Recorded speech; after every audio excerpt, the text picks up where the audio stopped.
जय हिंद बच्चों, कैसे हो? उम्मीद करते हैं आप लोग अच्छे होंगे। प्यारे बच्चों, आज का क्लास लेकर फिर आप सबके बीच उपस्थित हो गए हैं। आज के क्लास में हम लोग अध्ययन करने वाले हैं मासिक चक्र। आज के क्लास में क्या अध्ययन करेंगे? तो आज के क्लास में अध्ययन करने वाले हैं मासिक चक्र। तो मेरे देश के अच्छे बच्चे मुस्कुराते हुए हेडिंग कीजिए मासिक चक्र। हेडिंग क्या करेंगे? मासिक चक्र। अगर बात करें मासिक चक्र, तो मासिक चक्र की परिभाषा क्या होती है? सबसे पहले मासिक चक्र की परिभाषा समझते हैं। मासिक चक्र की सबसे पहले क्या करते हैं? परिभाषा समझते हैं। तो अगर हम आपसे पूछे मासिक चक्र जो होता है, मासिक चक्र की परिभाषा क्या होती है, तो मेरे देश के नौजवान, अगर मासिक चक्र की परिभाषा पूछी जाए तो आपका जवाब क्या होना चाहिए? सुनिएगा। मासिक चक्र क्या होता है? मादा जो होती है, मादा के अंडाशय और गर्भाशय में क्या होता है? एक चक्रीय परिवर्तन होता है। ये परिवर्तन कब होगा? तो निषेचन न होने की स्थिति में, यानी कह सकते हैं निषेचन न होने की स्थिति में अंडाशय तथा गर्भाशय की दीवार में एक चक्रीय परिवर्तन होता है। क्या होता है? एक चक्रीय परिवर्तन होता है। इस परिघटना को हम लोग क्या कहते हैं? मासिक चक्र कहते हैं। तो मासिक चक्र की अगर परिभाषा पूछ लिया जाए, परिभाषा क्या मेरे देश के अच्छे बच्चे? परिभाषा। तो परिभाषा क्या होगा? परिभाषा हो जाएगा निषेचन न होने की स्थिति में, निषेचन न होने, निषेचन न होने की स्थिति में, निषेचन न होने की स्थिति में अंडाशय, निषेचन न होने की स्थिति में अंडाशय तथा गर्भाशय, निषेचन न होने की स्थिति में अंडाशय तथा गर्भाशय की दीवार, की दीवार में चक्रीय परिवर्तन होता है। चक्रीय परिवर्तन, परिवर्तन, परिवर्तन, चक्रीय परिवर्तन होता है, होता है। इस परिघटना लिखो या फिर लिख लीजिए इस चक्रीय, इस चक्रीय परिवर्तन, इस चक्रीय परिवर्तन को मासिक चक्र कहते हैं। मासिक चक्र कहते हैं। आपकी जानकारी के लिए बता दें, आपकी जानकारी के लिए बता दें, जब निषेचन क्रिया नहीं होगी, जब निषेचन क्रिया नहीं होगी, तभी मेरे देश के नौजवान मासिक चक्र आएगा। उस समय अंडाशय में और गर्भाशय में कुछ घटनाएं घटित होती हैं, कुछ घटनाएं घटित होती हैं। जिस घटना घटित होने के कारण क्या होता है, जो एग होते हैं वो ब्लड में मिल जाते हैं और ब्लड के रास्ते से, योनि से होते हुए बाहर आ जाते हैं। इस परिघटना को, इस घटना को हम लोग क्या कहते हैं? मासिक चक्र कहते हैं। क्या कहते हैं? मासिक चक्र। मासिक चक्र का अलग अलग नाम है। कुछ लोग मासिक चक्र को मासिक धर्म कहते हैं, कुछ लोग मासिक चक्र कहेंगे, रजोधर्म कहेंगे, अलग अलग नामों से जाना जाता है। यानी बात करें मासिक चक्र के अन्य नाम की, मासिक चक्र के अन्य नाम की, तो इसका अन्य नाम क्या हो जाएगा? इसका अन्य नाम क्या हो जाएगा? पहला हो जाएगा मासिक चक्र। क्या हो जाएगा मेरे देश के नौजवान? मासिक चक्र, या इसे हम लोग क्या कह सकते हैं, या इसे कह सकते हैं मासिक धर्म। क्या कह सकते हैं? मासिक धर्म या रजो धर्म। क्या कहेंगे? रजो धर्म, रजो धर्म। यहां या लगा लीजिएगा, अलग अलग नामों से जाना जाता है। मासिक चक्र या मासिक धर्म या रजो धर्म या आवर्त चक्र, आवर्त चक्र, अलग अलग नामों से इसे जाना जाता है। पीरियड, मेंस्ट्रुअल साइकिल, अलग अलग नाम से जाना जाता है बाबू। तो इसके कई नाम हैं, अलग अलग नामों से इसे पुकारा जाता है। हम आपको मासिक चक्र कह रहे हैं। कोई क्या कह दे, कोई कह दे रजो धर्म, कहेंगे अरे यार ये रजो धर्म क्या होता है, मास्टर तो रजो धर्म पढ़ाया नहीं था। ना ना ना ना मेरे देश के नौजवान, मासिक चक्र, मासिक धर्म, रजो धर्म, आवर्त चक्र, पीरियड, मेंस्ट्रुअल साइकिल, एमसी, कुछ भी कह लिया जाए, बात सेम है। बात क्या है? एक ही बात है। बात समझ में आ रहा है? अगर बात समझ में आ रहा हो मेरे देश के नौजवान, तो एक काम कीजिएगा, काम सारे आम करना है। सारे आम करना क्या है? इस क्लास को शेयर अपने मित्रों के पास कर दीजिएगा, ताकि वो भी कक्षा 12वीं का जीव विज्ञान बेहतर पढ़ सकें। समझ में आ रहा है क्या? समझ में आ रहा हो तो लाइक जरूर कर दीजिएगा। आगे बढ़ते हैं। तो परिभाषा क्या हो जाएगा? निषेचन ना होने की स्थिति में अंडाशय तथा गर्भाशय की दीवार में चक्रीय परिवर्तन होता है। इस चक्रीय परिवर्तन को मासिक धर्म कहते हैं। क्या कहते हैं? मासिक धर्म। अब पहली बार मासिक धर्म कब आता है समझिएगा। पहली बार, पहली बार,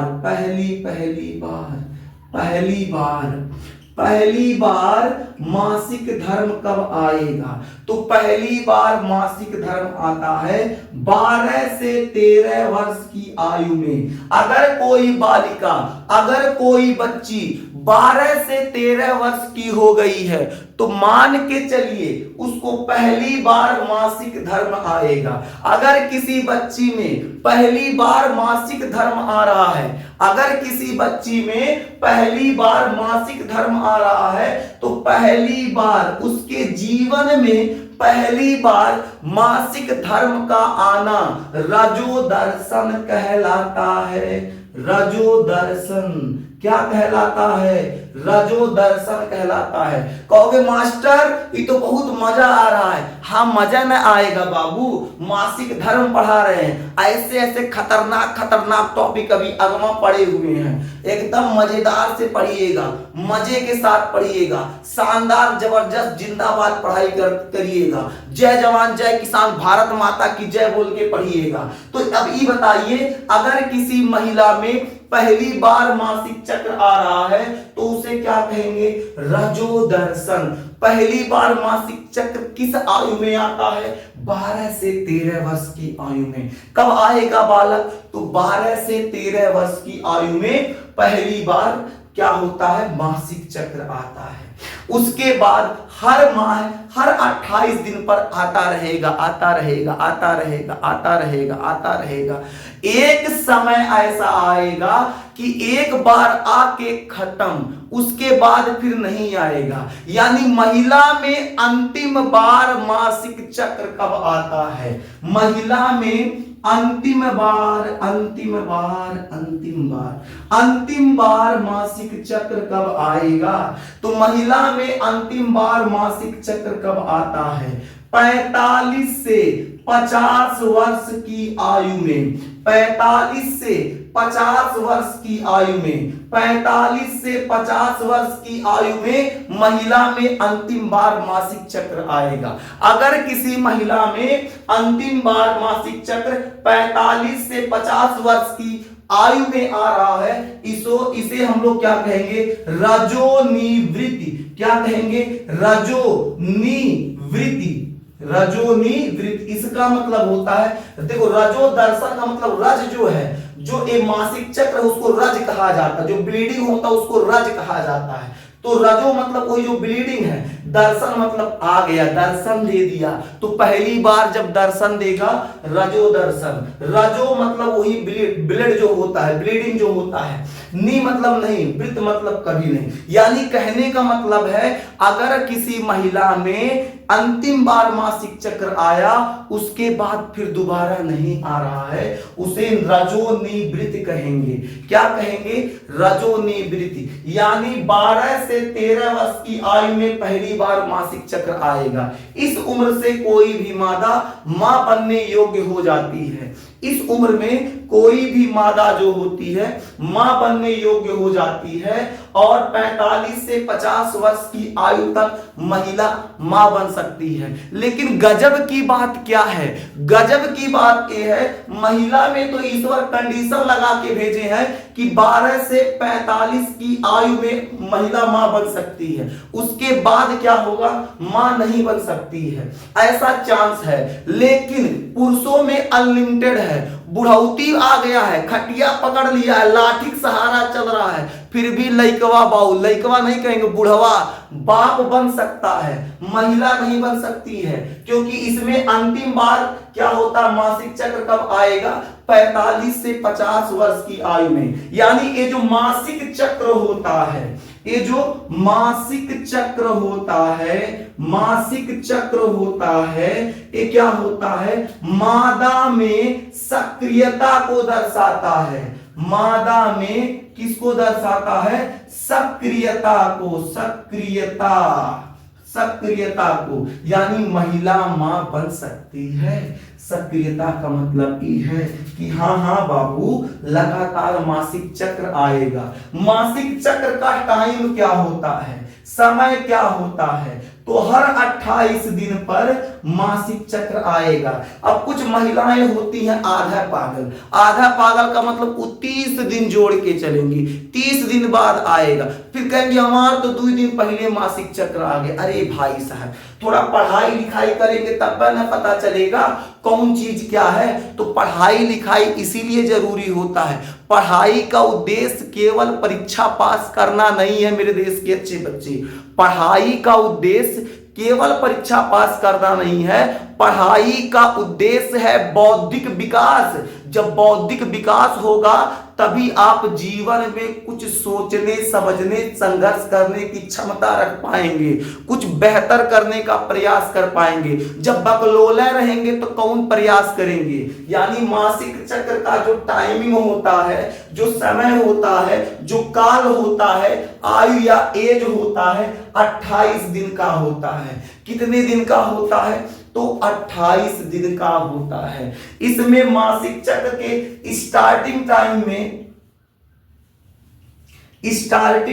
में क्या होता है? स्टार्टिंग टाइम जो होता है उसे ब्लीडिंग फेज कहते हैं। क्या कहते हैं? ब्लीडिंग फेज कहते हैं। ब्लीडिंग फेज में क्या होता है? 3 से 5 दिन तक क्या होता है? ब्लड आता रहता, थोड़ा थोड़ा करके ब्लड आता रहेगा। यानी जो होता है स्टार्टिंग टाइम, आवर्त चक्र, मासिक चक्र, रजोधर्म, रजोदर्शन, पीरियड, कुछ भी कह लीजिए, उसका जो स्टार्टिंग टाइम होता है उसमें स्टार्टिंग टाइम में 3 से 5 दिन तक क्या होता है? ब्लीडिंग फेज चलता है, ब्लड आता रहता है, ब्लड आता रहेगा। यहां तक नोट कर लीजिए, यहां तक नोट कर लीजिए मेरे देश के अच्छे बच्चे, फिर आपको आगे बताया जाएगा।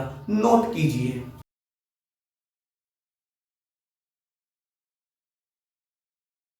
अब हम लोग समझते हैं आवर्त चक्र के चरण। अब हम लोग क्या देखेंगे? आवर्त चक्र के चरण। हेडिंग कर लो मेरे देश के अच्छे बच्चे, आवर्त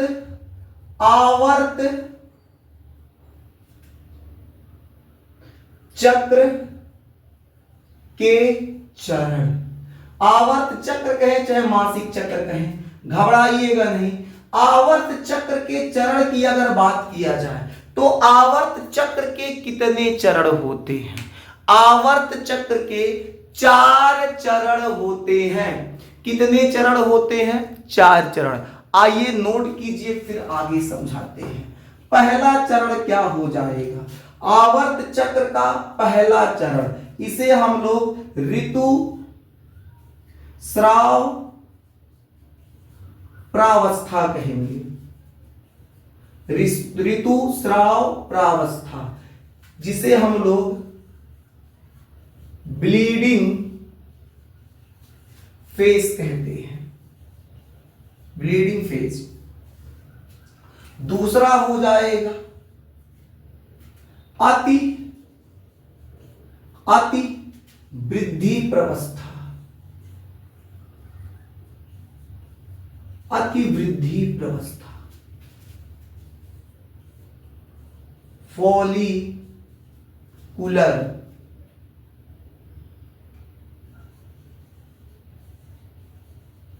फॉलिकुलर फेज।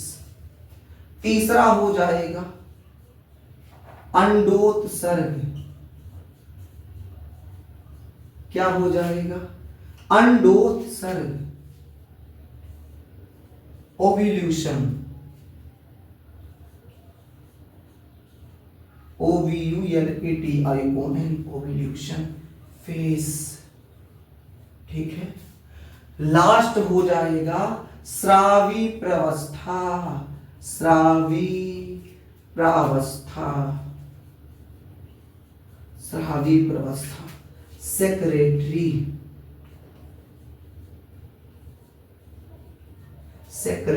फेज।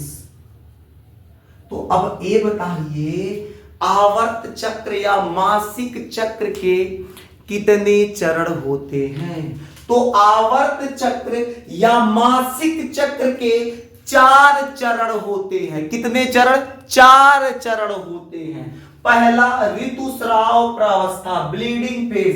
दूसरा हो जाएगा अतिवृद्धि प्रावस्था, फॉलिकुलर फेज। उसके बाद अंडोत्सर्ग, ओव्यूलेशन, स्रावी प्रावस्था हो जाएगा, सेक्रेटरी फेज।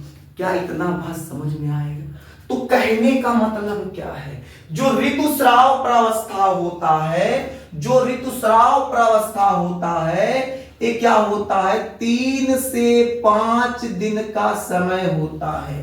3 से 5 दिन का समय होता है। जब निषेचन क्रिया नहीं होती है, उस समय मासिक चक्र आता है। मासिक चक्र के समय 3 से लेकर 5 दिनों तक ब्लीडिंग होता रहता है। 3 से लेकर 5 दिनों तक ब्लीडिंग होता रहता है, जिसे हम लोग ब्लीडिंग फेज या ऋतुस्राव प्रावस्था कहते हैं। कहीं कहीं किताबों में ऋतुस्राव भी मिलेगा, सिर्फ ऋतुस्राव प्रावस्था नहीं रहेगा, तो घबराइएगा नहीं। आगे बात करें अतिवृद्धि प्रावस्था, तो जो अतिवृद्धि प्रावस्था होती है 6वें से 13वें दिन का समय होती है। 6वें से 13वें दिन का समय होती है। यानी कहने का मतलब क्या है? ऋतुस्राव के बाद की जो प्रावस्था होती है, अतिवृद्धि प्रावस्था होती है, जो 6वें से 13वें दिन का समय होता है। 6वें से 13वें दिन का समय होता है। बात करें अंडोत्सर्ग की, तो अंडोत्सर्ग बाबू 14वें दिन होता है। अंडोत्सर्ग की क्रिया कब होती है? तो अंडोत्सर्ग की क्रिया 14वें दिन होगी। स्रावी प्रावस्था कब आएगा? तो 15वें से 28वें दिन का जो समय होता है, वो स्रावी प्रावस्था के अंतर्गत आता है। तो कह दिया जाए आपसे, आवर्त चक्र के चरण तो बताएंगे 4। कौन कौन आपके सामने है? अब एक खतरनाक खूंखार बात। अब कहेंगे मास्टर खतरनाक खूंखार बात क्या है? तो हम आपसे कह रहे हैं खतरनाक खूंखार बात ये है, कभी कभी कुछ कारणवश मादाओं में मासिक चक्र अनुपस्थित हो जाता है, यानी मासिक चक्र नहीं आता है। कुछ ऐसी घटनाएं घटित हो जाती हैं, कुछ ऐसी समस्याएं उत्पन्न हो जाती हैं, जिसके कारण मादाओं में मासिक चक्र अनुपस्थित हो जाता है, मासिक चक्र नहीं आता है। ऐसे क्या कारण है? तो आप लिख लीजिएगा, मासिक चक्र का अनुपस्थित होने का कारण, या लिखेंगे क्या, मासिक चक्र के अनुपस्थित मासिक चक्र के अनुपस्थित होने के कारण भाई साहब ऐसा क्या कारण है जिसके कारण कभी कभी मासिक चक्र अनुपस्थित हो जाता है, जिसके कारण कभी कभी मासिक चक्र अनुपस्थित हो जाता है।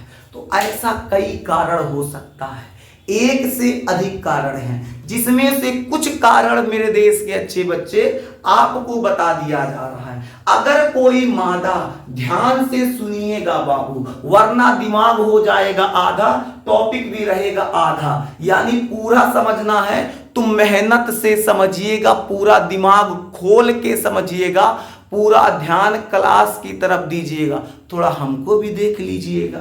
यानी मासिक चक्र के अनुपस्थित होने का कारण क्या है, ऐसा क्या कारण है जो मादाओं में मासिक चक्र अनुपस्थित हो जाता है। तो देखिए इसके गिने चुने कुछ कारण हैं जिस पे हम लोग क्या करते हैं, अब विचार करते हैं। अगर कोई मादा बहुत ज्यादा मानसिक तनाव लेगी, अगर किसी मादा में बहुत ज्यादा मानसिक तनाव है, वो पूरा तनाव लेके बैठी है, तो मादा में मासिक चक्र अनुपस्थित हो सकता है, यानी मासिक धर्म जो होगा समय से नहीं आएगा। तो पहला कारण क्या हो जाएगा, पहला कारण हो जाएगा मानसिक तनाव। मानसिक तनाव के कारण मासिक धर्म अनुपस्थित होगा। यानी अगर कोई हीरोइन है, अब हीरो के याद में खाना पीना नहीं खा रही है, तो शायद उसके मासिक चक्र में कोई समस्या आए, शायद समय से उसका मासिक चक्र ना आए, मासिक चक्र अनुपस्थित हो जाए। बात समझ में आ रहा है। तो पहला कारण क्या होगा, पहला कारण हो जाएगा मानसिक तनाव। दूसरे कारण पे बात करते हैं। दूसरा कारण क्या हो सकता है, अगर कोई महिला गर्भ धारण कर ली, अगर कोई मादा या महिला गर्भ धारण कर ली, उस समय मासिक चक्र नहीं आएगा।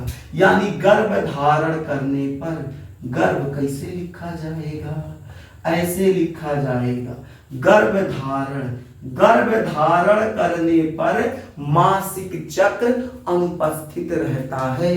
गर्भ धारण करने पर मासिक चक्र अनुपस्थित रहता है। आगे बात करें क्या, आगे देख लेते हैं। तीसरा कंडीशन, अगर किसी मादा में पीलिया की समस्या है, पीलिया रोग है, पीलिया रोग की समस्या है, उस कंडीशन में ऐसा हो सकता है कि मासिक चक्र ना आए। तो कब नहीं आएगा, पीलिया के मरीजों में ये समस्या हो सकती है। पीलिया की जब समस्या आएगी उस समय मासिक धर्म अनुपस्थित हो सकता है। इसके अलावा क्या हो जाएगा, इसके अलावा हो जाएगा हार्मोनल